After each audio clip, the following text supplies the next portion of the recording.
गुरुर्ब्रह्मा गुरुर्विष्णु गुरुदेवो महेश्वरः गुरुर्साक्षात् परब्रह्म तस्मै श्री गुरुवे नमः। भक्तजनों, मेरा नाम ब्रिजभूषण आर उपाध्याय, ज्योतिषाचार्य, यज्ञाचार्य, वास्तु शास्त्र विशेषज्ञ।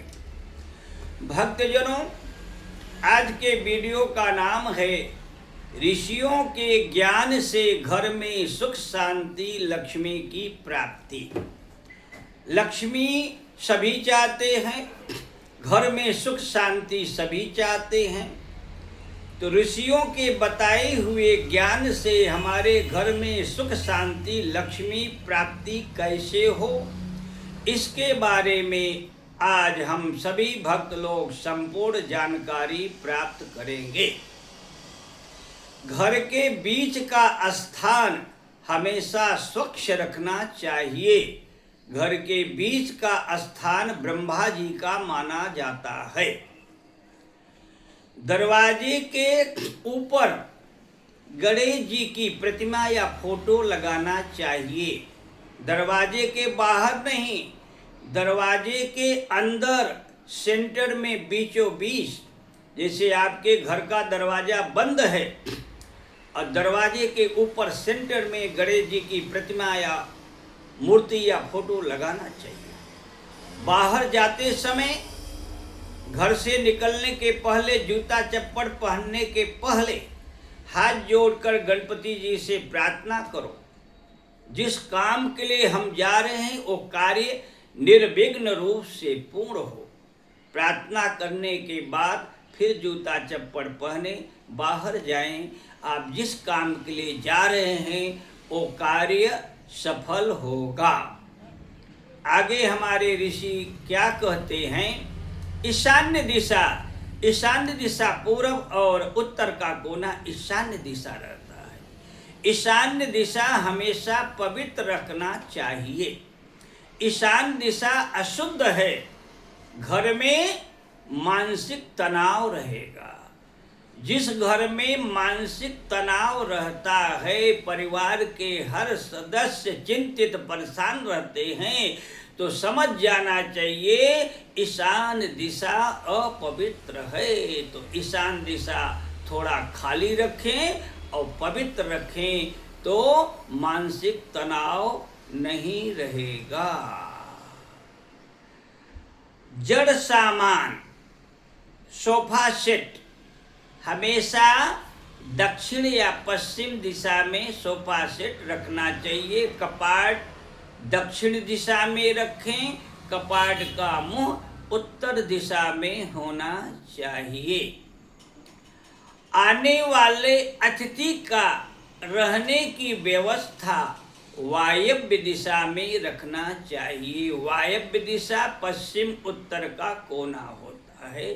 अतिथियों के बैठने का स्थान वायव्य दिशा में रखना चाहिए। आगे हमारे ऋषि क्या कहते हैं? भोजन बनाने का ओटा आग्नेय दिशा में होना चाहिए, जिससे कोई दुर्घटना नहीं होती। घर में मालती, मोगरा, तुलसी अवश्य लगाना चाहिए। पूजा का सामान ईशान दिशा में रखना चाहिए। ईशान पूर्व उत्तर का कोना, जैसे धार्मिक पुस्तकें, गंगा जल मंदिर में ईशान्य कोण में रखेंगे तो घर में कभी भी लक्ष्मी की कमी नहीं होगी। ईशान दिशा में धार्मिक पुस्तकें, गंगा जल, कपूर, घी, पूजा में जो काम वाली वस्तुएं हैं वो सब ईशान दिशा में रखना चाहिए। घर में काम आने वाला पानी हमेशा ईशान्य दिशा में रखना चाहिए। इससे घर में सुख शांति प्रसन्नता और परिवार के हर सदस्य प्रेम से रहेंगे। और दिशा में आप काम आने वाला पानी रोज का और दिशा में रखेंगे तो उसका परिणाम अलग होगा। घर में सुख शांति लक्ष्मी चाहते हो तो जैसा ऋषियों ने बताया है वैसा करें। दोपहर का बनाया हुआ भोजन शाम को बनाते समय भोजन वो भोजनालय में नहीं होना चाहिए। भोजनालय का प्लेटफार्म है, दोपहर का बचा हुआ भोजन वहाँ नहीं रखना चाहिए, भोजनालय से दूर रखें। अगर दोपहर का बना हुआ भोजन दोबारा भोजनालय में रखा गया है, इससे अन्नपूर्णा माता नाराज होंगी, अन्न की कमी रहेगी, इसलिए सावधान हो जाइए। अन्न की बार बार कमी होने का कारण यही है। आगे हमारे ऋषियों ने बताया है कि घर में कबूतर, बाघ, बिल्ली, शेर, घोड़ा, इन सब का पोस्टर घर में नहीं लगाना चाहिए।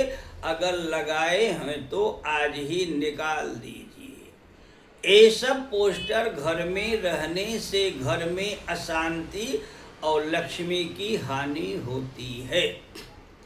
घर के बाहर झाड़ू लगाते समय मुख्य दरवाजा बंद रखना चाहिए। झाड़ू की धूल घर में नहीं आना चाहिए। झाड़ू की धूल, बकरी की धूल, कुत्ता बिल्ली की धूल अगर घर में आती है, घर में अशांति, लक्ष्मी का नाश और कर्जा से पीछा कभी नहीं छूटेगा। इसलिए जीवों पर दया करो, उन्हें भोजन दो, लेकिन घर में कुत्ता बिल्ली नहीं रखना चाहिए। कुत्ता बिल्ली अगर आपके घर में है तो आप भोजन बना करके देवताओं को भोग लगाएंगे तो देवता लोग आपका भोग स्वीकार नहीं करेंगे। कुत्ता बिल्ली जिसके घर में है, पितरों का श्राद्ध करेंगे तो आपका श्राद्ध असफल हो जाएगा और बनाया हुआ भोजन पितृ लोग स्वीकार नहीं करेंगे, बल्कि पितरों का श्राप लगेगा। कुत्ता बिल्ली को भोजन दो, दया करो, लेकिन घर में रखना निषेध है। और आगे ऋषियों ने बताया है, पढ़ाई की व्यवस्था हमेशा ईशान्य कोण में रखना चाहिए। पूरब उत्तर का कोना ईशान्य कोण में बच्चे बैठ के पढ़ाई करेंगे तो उनका पढ़ाई में मन लगेगा और अच्छा नंबर लाएंगे। पढ़ाई करते समय झुक के नहीं बैठना चाहिए, सीधा बैठेंगे तो मनोबल, प्राण बल, बुद्धि बल बढ़ेगा और बच्चे अच्छे नंबर लाएंगे। और ऐसा गोद में तकिया रख करके ऐसा बैठ के पढ़ेंगे, वो बच्चे बुद्धू बनेंगे। रात को 2-2 बजे तक बच्चे लोग पढ़ते हैं, फिर भी पढ़ाई में फेल हो जाते हैं। कॉलेज जाते हैं, ट्यूशन जाते हैं, लाइब्रेरी में भी जाते हैं, फिर भी फेल हो जाते हैं। कारण क्यों है? वो झुक के पढ़ते हैं। शाम को 7 से 9 2 घंटे सरस्वती माता का निवास कंठ में होता है। 8-8, 10-10 घंटे पढ़ने की अपेक्षा शाम को 7 से 9 2 घंटा जो बच्चा पढ़ेगा वो पढ़ाई में अच्छा नंबर लाएगा, उसका मनोबल, प्राण बल, बुद्धि बल बढ़ेगा और हर बच्चों से अच्छा बनेगा। भक्तजनों,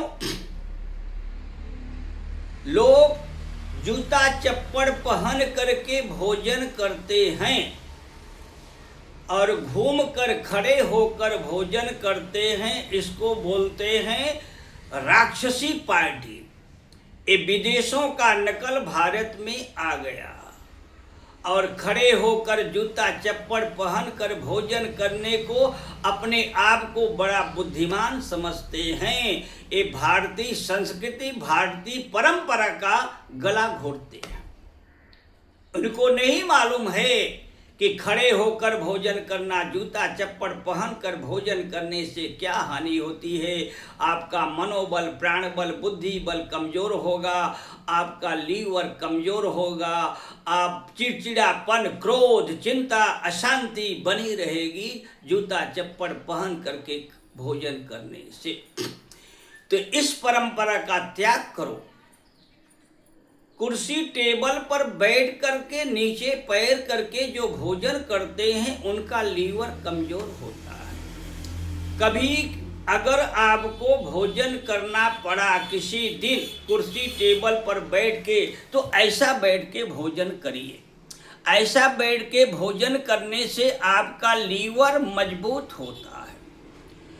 भोजन की थाली सामने आया, हाथ पैर धोकर ही भोजन करना चाहिए, और हाथ गीला है तो नाक को, आँख को छूइए, और हाथ में जल लेकर के थाली को चारों तरफ से जल घुमाते हैं, फिर अन्नपूर्णा माता को प्रणाम करते हैं, फिर भोजन करते हैं।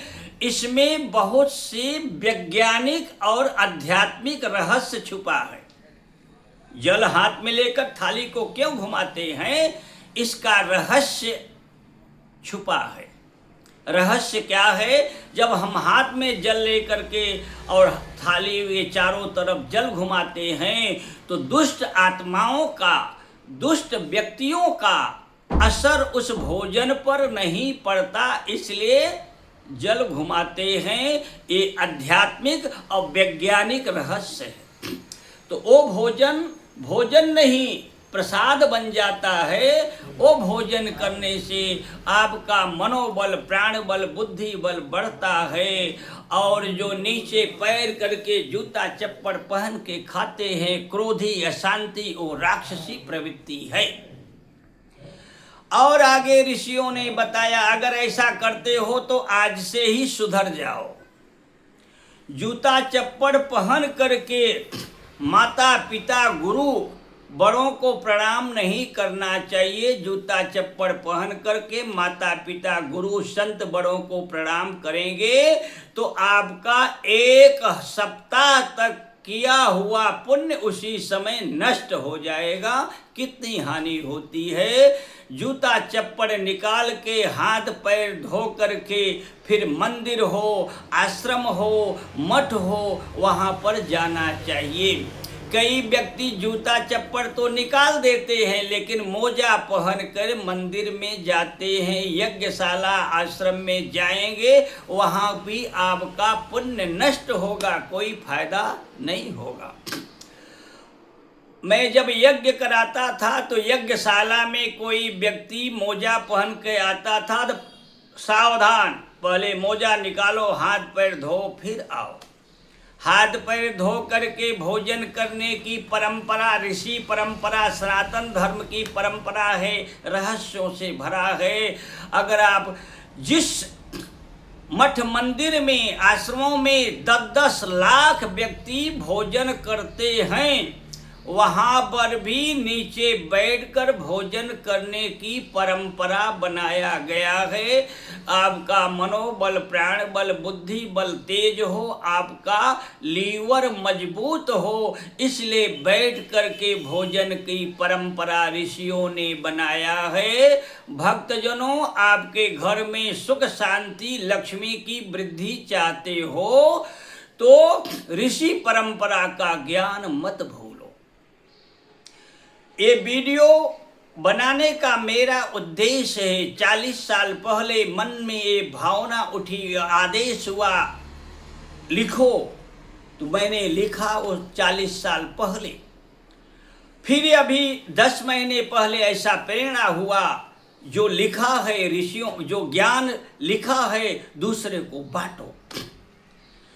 तो हमारे इस वीडियो में सहयोग करने वाला व्यक्ति बड़ा बिजी रहता है, जिसका नाम है सत्यम धर्मेंद्र दुबे। हमारे वीडियो बनाने में सहयोग करने वाला व्यक्ति बहुत बिजी रहता है, फिर भी इन्होंने हर मंगलवार को समय निकाल करके वीडियो बनाने में सहयोग करते हैं। और इस परिवार से पिछले 35 वर्षों से हमारा गुरु शिष्य परंपरा का रिश्ता है। 17,000 करोड़ जिनके पास है वो भी इतने प्रसन्न और सुखी नहीं हैं जितना ये ऋषियों का ज्ञान पाकर के आप लोगों तक पहुंचाने की सेवा मैं दर मंगलवार को करता हूं। किसी महीने में 4 मंगलवार होता है, किसी में 5 होता है। तो इस वीडियो में जितना भी मैं बोलता हूं उसमें एक भी शब्द मेरा नहीं होता। ऋषियों से जो मैंने पाया है आप तक पहुंचाने की सेवा करता हूं। कई सज्जनों का फोन आता है, ये वीडियो देखकर हमारे परिवार में परिवर्तन हुआ, सुख शांति लक्ष्मी की वृद्धि होती है। तो किसी वीडियो में मैं ये नहीं बोला हूं कि आप मेरा सहयोग करिए, मेरा वीडियो दूसरे तक भेजिए, क्योंकि ये वीडियो मेरा है ही नहीं, इसमें एक भी शब्द मेरा नहीं है। मैं तो ऋषियों का ज्ञान पहुंचाने की सेवा करता हूं। और जिस परिवार से फोन आता है उनके जीवन में परिवर्तन हुआ ऋषियों का ज्ञान पाने से, तो हमें यो प्रसन्नता शांति मिलती है। तो ऋषियों का ज्ञान अगर आप दूसरे तक पहुंचाने की सेवा करेंगे तो आपके पहुंचाने से जिस परिवार में परिवर्तन हुआ उस परिवार के हर सदस्य का आपको दुआ आशीर्वाद प्रसन्नता मिलेगी। और दूसरा फायदा ऋषियों का ज्ञान और आशीर्वाद आपको प्राप्त होगा। आप स्वतंत्र हैं, इस वीडियो को दूसरे को भेजो या नहीं भेजो, भेजने की सेवा करेंगे तो आपका ही कल्याण हो। जय श्री राम।